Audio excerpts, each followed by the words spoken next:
Okey. Bismillahirrahmanirrahim. Assalamualaikum warahmatullahi wabarakatuh dan salam sejahtera. Okey, hari ni kita tengok latihan ni okey, latihan bab 2. Okey, hari ni saya rasa kelas sekejap je. Okey, jom kita tengok soalan yang pertama. Okey, soalan pertama. Raja satu menunjukkan paramecium. Okey, sekejap.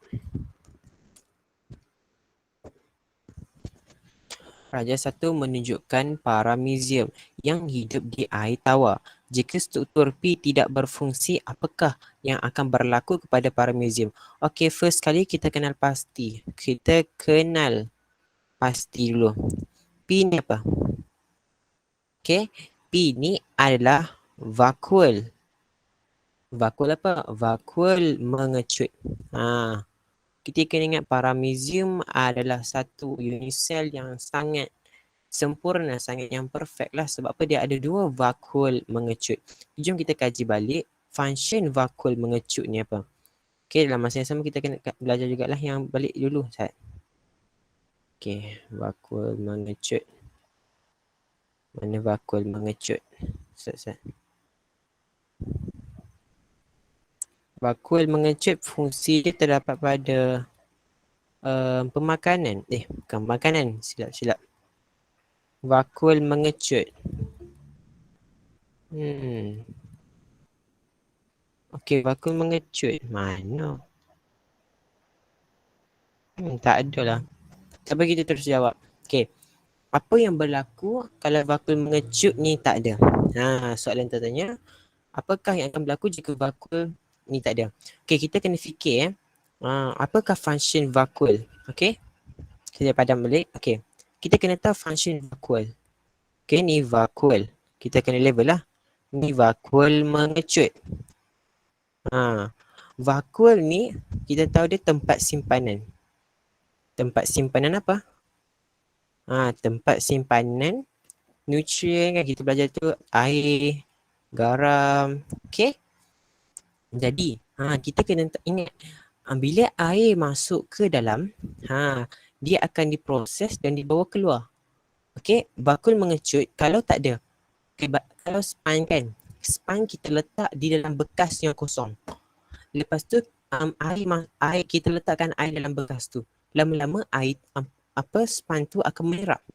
Okey. Dan bila dia terus menyerap, dia akan, bila air tu dah cukup limit dia, apa yang akan terjadi? Adakah dia akan mengecut? Macam tak logik lah kan? Okey. Meletus ni sel tu pecah tau.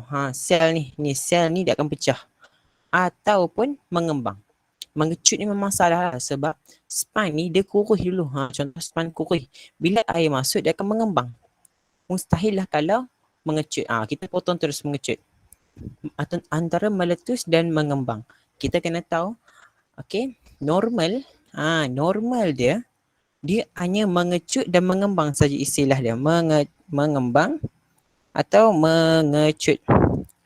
Jadi jawapan dia meletus. Okey, saya pakai pen warna lain . Okey, warna ungu. Jawapan adalah B. Okey. Istilah kita gunakan dalam vakuol mengecut hanya ada dua. Bukan hanya ada dua.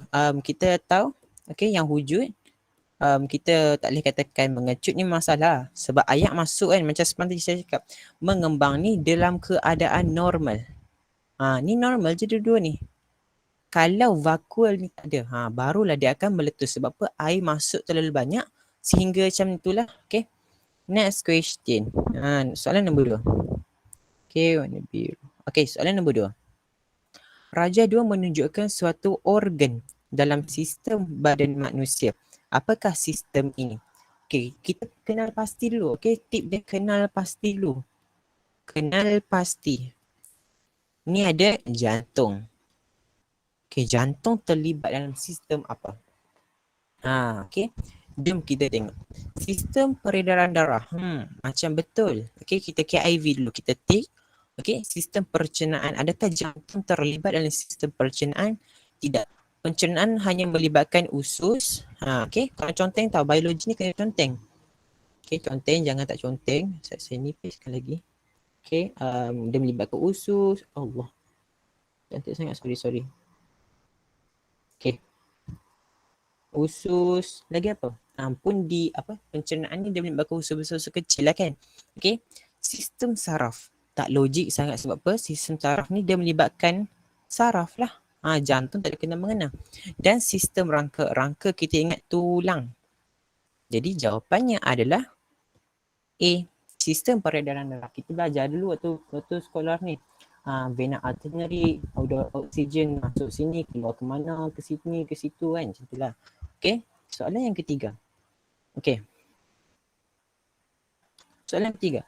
Raja 3 menunjukkan carta palang kepadatan komponen X dalam dua jenis sel. Apakah fungsi komponen sel X? Okey. Dia minta fungsi. Okey. Okey, kepadatan dia. Kepadatan.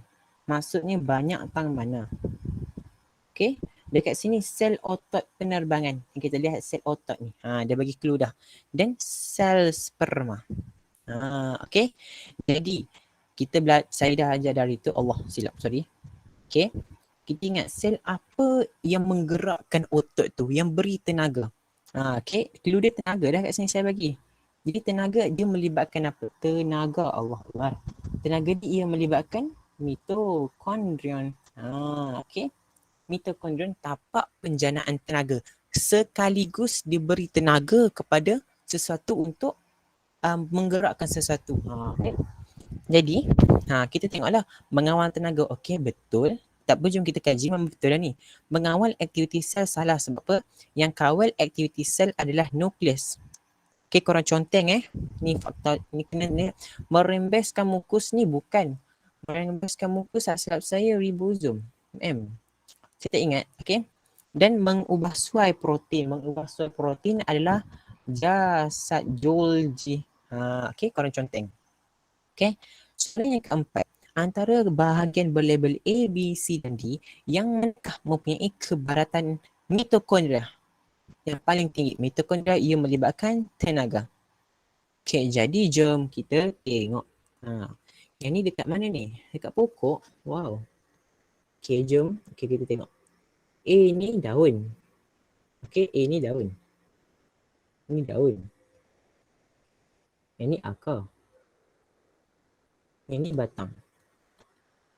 Jadi yang mana ada banyak mitokondria? Mitokondria kita belajar di tapak penjanaan tenaga lah. Okey, jom kita tengok akar ni dia tak beri function sangat. Jadi okey, saya tanya korang lah kan. Korang rasa jawapan dia C ke D? A salah dah. Okey. Sebab apa saya kata A salah? Sebab mitokondria tidak pernah wujud pada permukaan daun dan akar. Okey. Dia tak pernah wujud. Jadi antara C dengan D. Korang rasa jawapan yang mana? Okey. Saya bagi terus Jawapan dia Sekejap. Sekejap korang. Sekejap. Saya pangkau balik. Saya macam ada salah sikit. Sekejap. 4B. Okey. Sebab apa jawapan dia B? Jawapan dia B. Sebab apa jawapan dia B? Okay. Mitokondria dia jana tenaga. Pergerakan. Oh, yes. Okey. Okey, ke logik jawapan dia akar. Sebab apa jawapan dia akar? Sel rambut akar ni sel rambut. Okey. Sebab sel rambut akar ni ada satu sel di mana ia menolak air. Dia menyerap air. Dia sel tu terlibatlah dalam proses kesekian. Okey. Okey, next question. Okey, soalan last. Bukan last, subjektif last lah. Okey, soalan 5. Raja menunjukkan sejenis tisu otot. Okey, tisu otot. Antara komponen sel berikut yang manakah banyak dijumpai dalam tisu ini? Serius senang guys. Tisu otot ni dia banyak bergerak. Okey, banyak bergerak ni dia perlukan tenaga. Jadi, sel apa banyak tenaga? Mitokondria guys. Okay, tulis sini je. Jadi mitokondria lah jawapan dia. Okey. Ribosom dia ada dekat jalinan endoplasma kasar. Jasad Golgi dia kutip bungkus, ubah sel dan proses. Okey. Dan jalinan endoplasma licin ni tempat berlakunya pemindahan ribosom lah. Okey. Okey, kita tengok soalan subjektif. Okey, soalan subjektif lah saya nak pentingkan kat sini. Okey. Okey. Soalan kata, rajah menunjukkan struktur sel tumbuhan. Okey, soalan yang pertama, namakan struktur. Okey, namakan ni memang biasa dah. Jadi kita tengoklah struktur X dan Y. Mana X? X sini, Y. Mana Y? Astagfirullahaladzim. Y sini. Okey, X ni apa, Y ni apa? Okey, macam ni. Okey, saya akan zoom lagi bagi nampak. Okey. Ditunjukkan dekat mana? Kita tengok S ni ditunjukkan dekat satu sistem yang ada titik-titik ni. Titik-titik ni apa? Titik-titik ni adalah ribosom. Okay, kita kena ingat benda apakah yang ada ribosom? Okay, kita tahu ada dua jalinan. Jalinan endoplasma, kasar dan licin. Tak ingat nama satu ribosom. Kita tengok R kan. R ni adalah ribosom. Okay, jadi jalinan endoplasma kasar ada ribosom. Jadi jawapan dia dekat sini, X adalah jalinan endoplasma kasar. Sebab ada R ni merujuk kepada ribosom. Okay, dia minta pula Y. Y ni dalam nukleus. Okay, kita bawa keluar. Nukleus. Dalam nukleus ada gen. Dalam gen ada pula. Gen ni ada banyak. Ada DNA, RNA. Okay, ada banyak lah. Jadi, bentuk macam ni apa? Yang ni dia pendedahan awal. Dia bentuk saya pernah fikir hari tu. Macam X kan. Jadi, X ini adalah kromosom. Okay, dia bagi pendedahan awal. Kromosom. Okay, dapat tak? Okay, jom kita tengok. Yang ni yang besarnya adalah vakuol. Korang conteng luas ni adalah dinding sel. Okay. Ini kloroplast. Okay. Ini adalah mitokondria. Kita ingat luar licin, dalam berlipat. LLDB. Luar licin. Okay, saya tuliskan senang sikit, faham?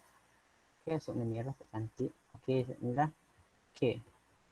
Luar licin, dalam berlipat. Inilah mitokondria. Okay. Ini adalah jalinan endoplasma licin. Sebab licin, dia tak ada R. Dia ada ribosom. Sini adalah sitoplasma.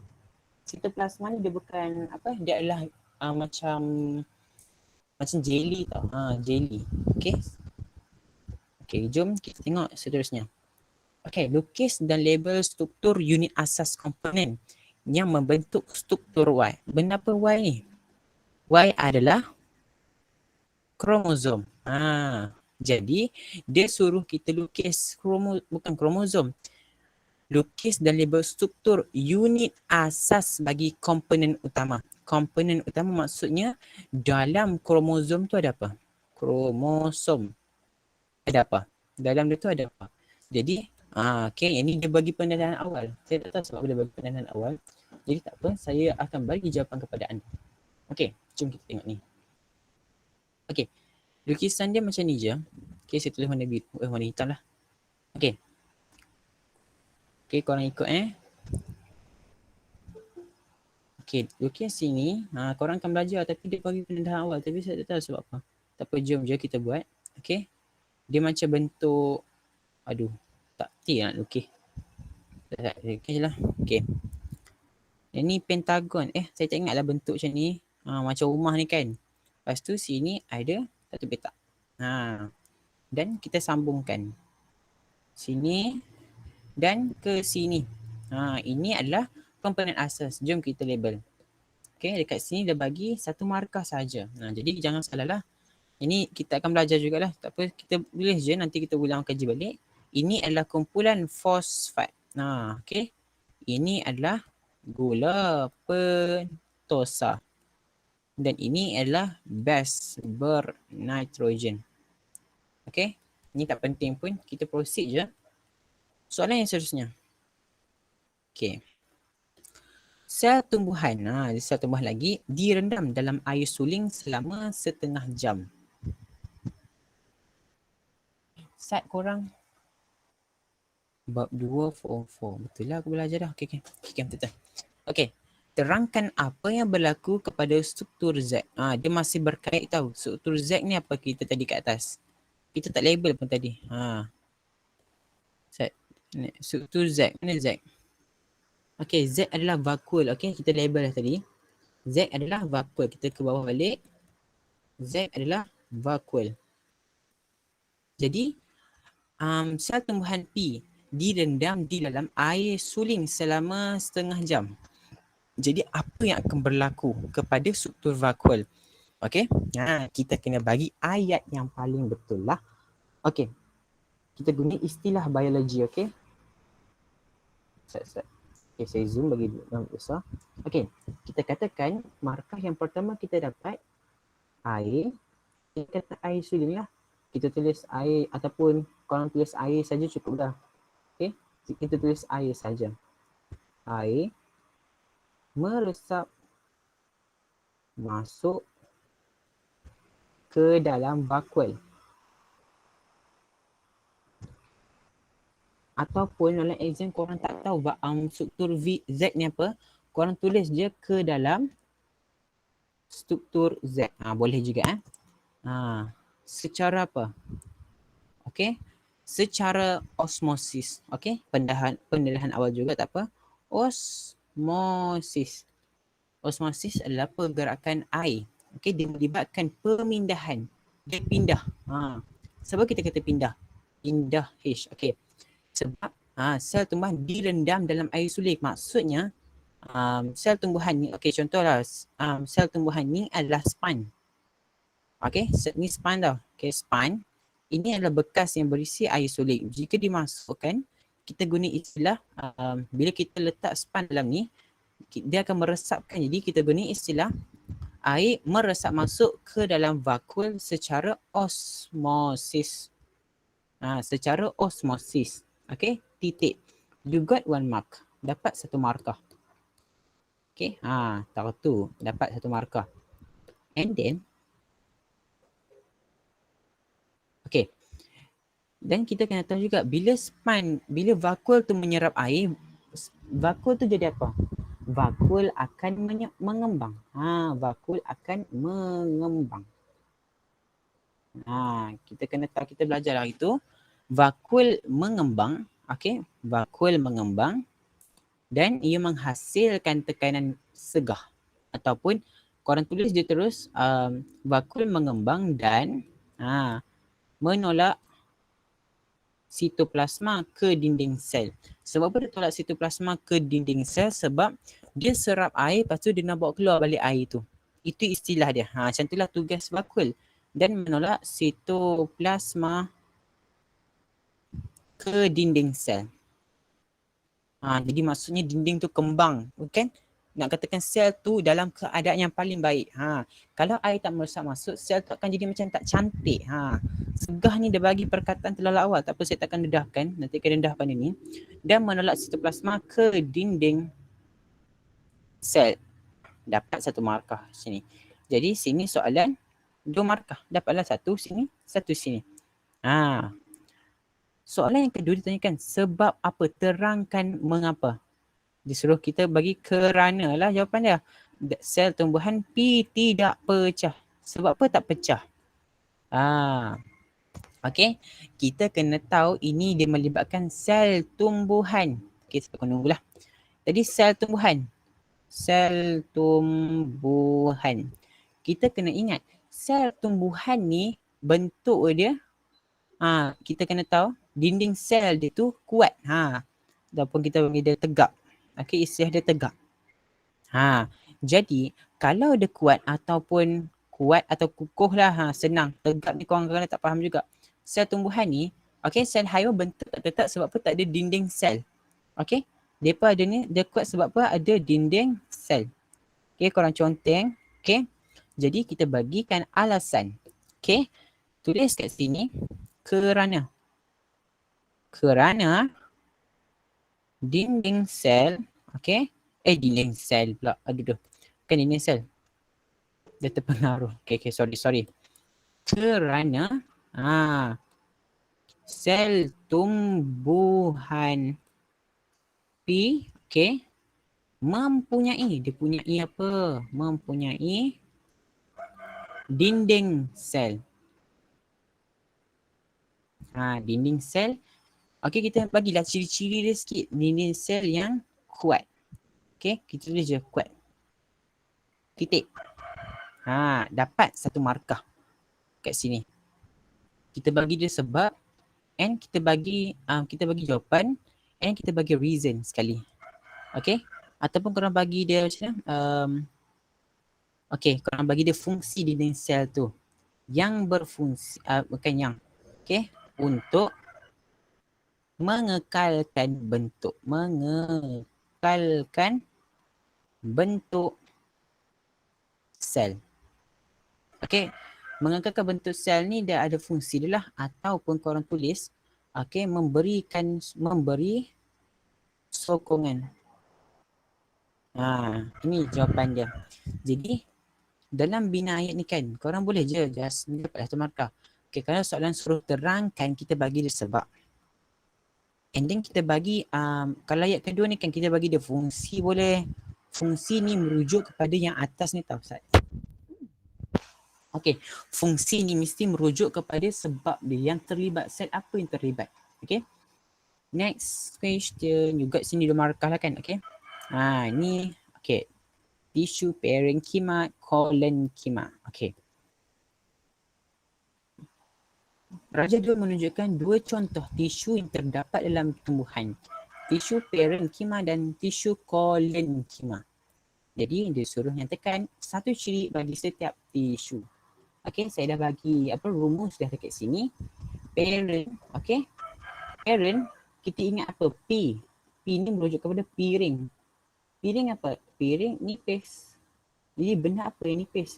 Yang nipis itu adalah sel. Jadi jawapan dia adalah bukan sel kan, dinding sel. Okay. Parenkima kita ingat P. P ni merujuk kepada piring. Piring ni nipis. Nipis ni merujuk kepada dinding sel. Jadi kita katakan parenkima mempunyai dinding sel yang nipis. Itu je jawapan dia. Simple, right? Okay. Kolenkima. Okay, kita tengok pada gambar ni. Kolenkima. Okay, apakah ciri-ciri dia? Apa yang korang tengok tak fair dekat sini? Kita tengok sel-sel dia tebal dekat sini tau. Kita perasan tak? Dia tebal. Kalau kita tengok kat sini, dia tak tebal kan? Tak tebal. Jadi, kita katakan penebalan dinding sel yang tidak sekata. Kita kena faham, dinding sel ni dia mesti sekata. Okay, saya lukis contoh dekat sini. Saya lukis petak je lah. Okay, petak ni merujuk kepada sel haiwan. Jadi kita kena ingat, dinding sel ni mestilah sama bagi macam okay, saya lukis yang tebal ni merujuk kepada dinding sel lah. Okay. Kalau kita belajar, dinding sel dia tersusun dengan rapi macam batu-batu lah korang belajar dulu kan. Okay, analoginya batu-batu lah. Saya takkan lukis macam tu je lah. Tapi dekat sini, dia berbentuk macam ni. Tak apa, bentuk macam ni pun tak apa. Tapi dia menghairankan dekat bucu ni dia tebal. Dia jadi macam ni.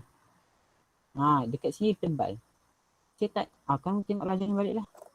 Okay, tengok dia tebal. Dekat sini okey. Tapi dekat sini ada tempat penggandaan sedikit. Dekat setiap bucu. Okey. Maksudnya kan. Nampak tak yang ni? Nampak tak yang ni? Yang macam ada biru-biru tu kan? Itulah yang tak samanya. Ni. Tu. Korang nampak kan? Saya tak tahu nak jelas macam mana. Kan saya zoom lagi bagi nampak. Tak boleh dah? Okey. Lebih sangat. Sorry.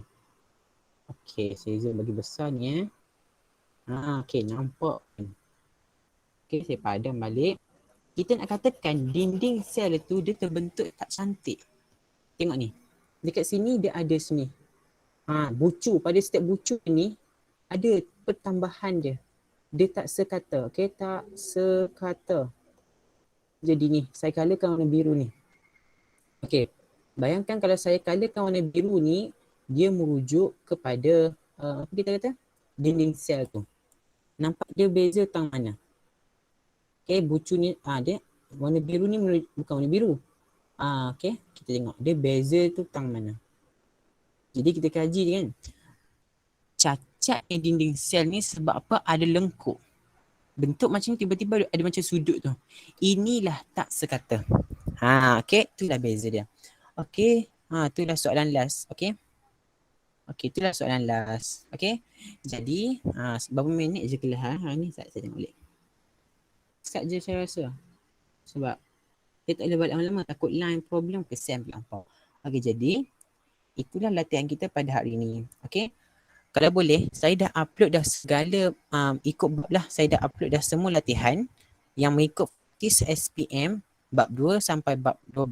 Tak ingat form 4 ada berapa bab. Jadi kalau korang boleh buat, silakan buat dulu. Okay. Buat dulu tak apa. And then kita bincang sama-sama. Okay, kalau just type je jawapan dekat tu. Okay, itu saja untuk hari ni. Okay. Ada apa persoalan tak sebelum kita akhiri kelas kita?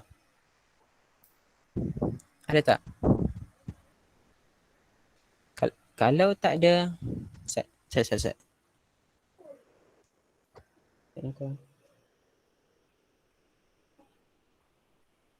Okay, ada apa-apa tak?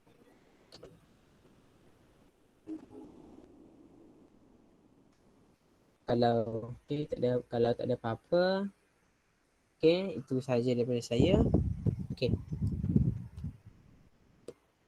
Sekian. Assalamualaikum warahmatullahi wabarakatuh. Terima kasih cikgu. Sama-sama.